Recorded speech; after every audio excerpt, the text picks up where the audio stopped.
Yinz Guys RC.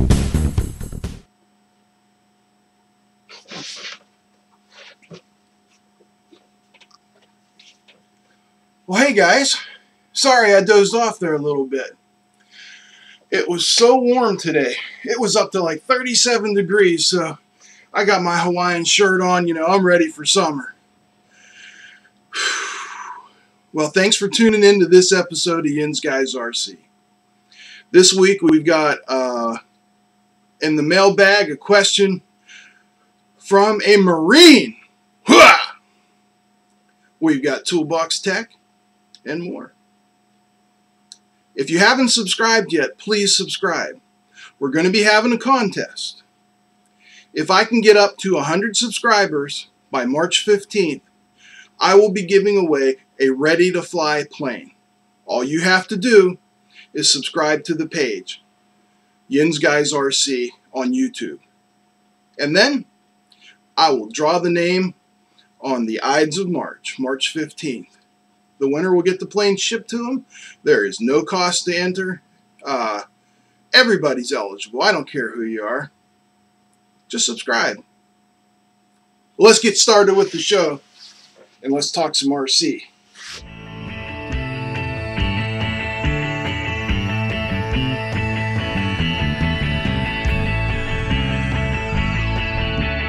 Hey, welcome to this week's In the Mailbag. This week's letter is from Sergeant Marcus S. Ramirez of the United States Marine Corps stationed in Camp Pendleton, California. The sergeant writes in, "Is there any way that I can slow down the flaps on my Park Zone P-47? Well, yes, there is. It's pretty simple, and I'm going to show you here using my Spectrum DX8. If you have a Spectrum DX8, this is a method that will work for you. If you have DX9, DX18, this will also work. I'm not sure how to do it on the Futabas just because I don't use them. So, what you need to do is bring up your aircraft. You can see here it says this is model P-47D. Then we're going to go into the setup screen, and we're going to go to where it says flap system and press the roller button. Now you can see on here we have our flap system, and it's showing you in normal mode, in mid mode, and landing or the lowest position you're going to have the flaps. Now below that you're going to see right here where it says speed. Mine is set for 3.0s. That's 3 seconds. So from flaps full down to flaps full up, it's going to take 3 seconds. And to change it, you just use your roller button once again. Come down here, select it, and you can make it go all the way up to 30 seconds. Or normal, which is as fast as the servo drive, so up, down, just like that. I like it at 3 seconds on mine. It's simply a personal preference kind of thing. It really doesn't matter. But if your flaps go from normal in the up position, where they're pretty much flush with the top surface of the wing, and you put them to the instant down position, you're going to have a very abrupt gain in lift. And I've seen many planes do a loop when that happens. And that's also why you'll see on the other side here, you have elevator settings. So you can dial in a little bit of down elevator to counteract that lift that's going to happen. So really, that's all there is to that. And his next question is, I can't seem to get my Nano QX bound. Can you help? Yeah, no problem at all. Give me just a second, and we'll be right back with that. Okay, so to bind your Nano QX to your Spectrum or JR radio, it's really simple. First thing, make sure that your radio is off. And if you look here, you can see that my switch is in the off position. Step 2. Get your Nano and plug in the battery. You don't have to put it in the battery holder or anything for this. We're just plugging her in. Alright. Now you see the rapid blue flashing light that tells you it's looking for a bind. So we're going to get our radio here. Make sure the throttle is in the down position. Everything else is centered. Your switches are in the initial position where you want them, because this is also setting your failsafe. So on the DX8 and 9 and 18, you hold this button, which is your trainer button, and then you flip on the radio. Now it's looking for its bind.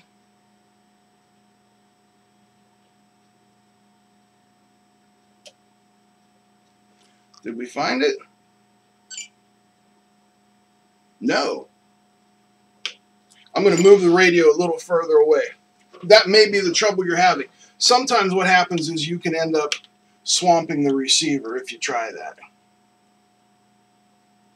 Alright, now we've got our bind. And you can see that the blue light is now solid, indicating that it is bound.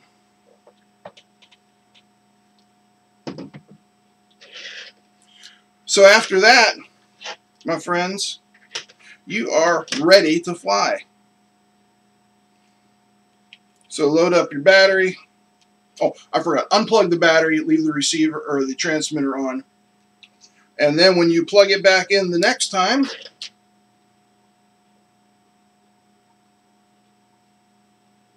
solid blue, she is bound and ready to fly. Now this is the same procedure that you would use with any of these radios. The DX7 and 7S have a switch in the back, but the procedure is the same. Now if you're binding a larger radio, the kind that requires a bind plug, you just want to make sure that you plug in your bind plug first, then you power up your receiver, then you power up your transmitter while holding the bind button, wait for the rapidly flashing light to go solid telling you it's bound, and then pull out the bind plug while everything is still on. Shut off your receiver, shut off your transmitter, you're ready to go. Always make sure, power up your transmitter first, receiver second, check to make sure you've got a solid link indicating the bind is good, and pow! Or since this is for you, Sergeant, and then ooh-ah! You're bound, you're ready to fly. Now, if you have any questions for us at Yinz Guys RC, send me an email at yinzguysrc@gmail.com and I'll read your question on the air. Thanks!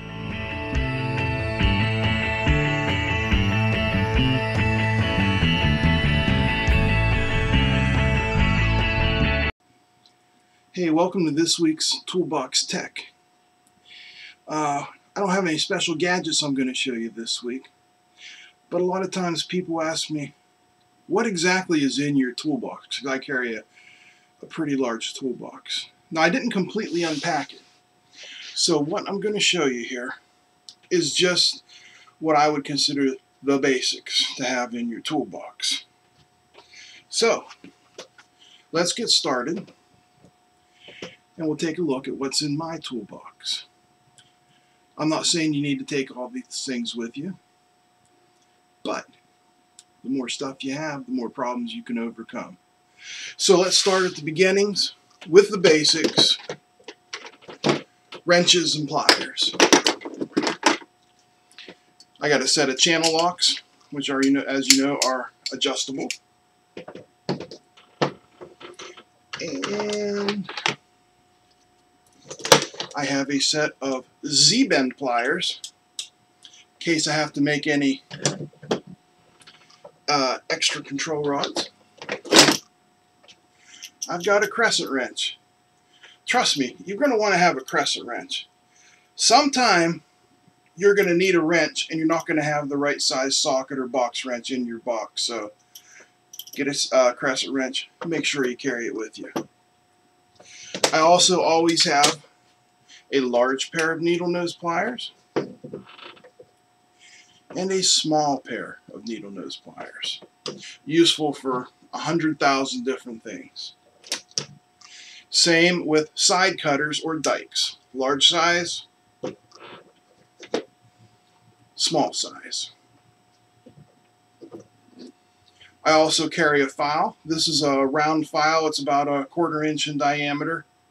The 3-sided ones are good to have too. Just something in case you need to take some burrs off. And a step prop reamer. If you go to replace a prop and it doesn't fit your shaft, you're out of luck unless you got a prop reamer. It'll keep everything centered and therefore help keep it balanced. Good pair of utility scissors. Why not, right? Now, on to screwdrivers. I keep a basic electric screwdriver with a very long bit on it to get deep down into the fuselage. I also keep a ratcheting type screwdriver that has many different heads you can put on it. Very useful. It saves the wrist. Regular screwdrivers, a big and a small of everything, flat, Phillips, Torx. Now for my really popular size of Allen heads, I have these two that are mounted in handles. They are interchangeable, if I can get it out. There we go. And you put different things on there. These are from a line. Very nice set. Very useful to have. And then I also have a set of metric Allen keys and a set of SAE Allen keys. Very useful. And also, I keep a set of sockets that fit into any of my interchangeable screwdrivers. Works out very well. If you fly electric, make sure that you have an extra prop adapter. They will sometimes fly off. Usually when you're at full power in a climb, you'll hear that big boop, and they're almost impossible to find. So have a couple of different sizes for whatever you need. I always carry my power meter that measures watts, amps, and volts. Good to know what's going on with your batteries and power system. If you fly helicopters, a heli pitch blade. Very simple, easy to keep in your toolbox. Now I know a lot of you guys eyeball stuff. I mainly eyeball my setups too, but when you want to get your hover pitch directly at 0, that'll help you dial it in real nice. This is a wooden throw gauge. You put this, say, on the horizontal stab, and then you can see the minimum and maximum amount of throw you have. In this box, I have servo accessories. Everything from big wheels to small wheels to big double-ended ones, small double-ended ones, and a selection of servo mounting screws. Always good to have. Well, all this stuff is good to have. Wire strippers. Got to make a new wire for something, you got to splice something. You can do it with a knife, but why not have a pair of wire strippers? Extra props. I keep at least one extra for every aircraft I'm flying that day. At least one, because sometimes you need more than one. And if you're out of props, you're done flying, right? Am I right? Yep. Hemostats, locking clamps, also known colloquially as a roach clip. Sometimes you got to clamp something. This is how you do it. Solder. If you got to solder something, you're going to need solder. An extra power switch. They go bad just like everything else. Also have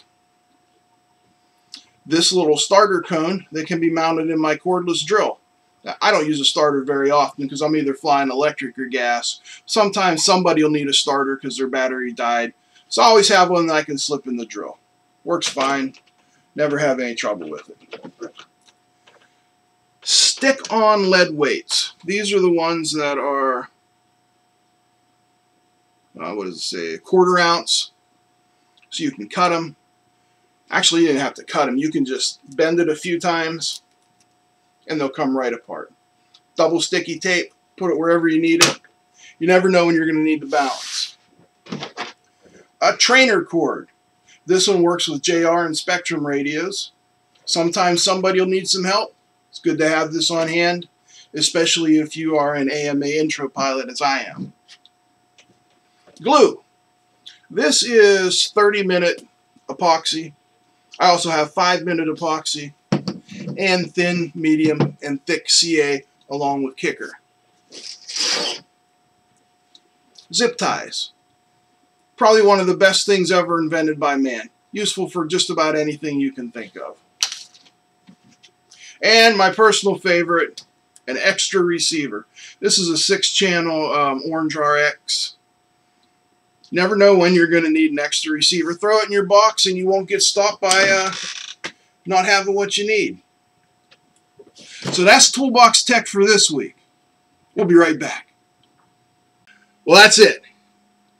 For this episode anyway. We'll be back with a special guest, a young, upcoming 3D superstar. So be on the lookout for that. Subscribe to the YouTube page so you're eligible for the giveaway. And until I see you again, keep 'em flying.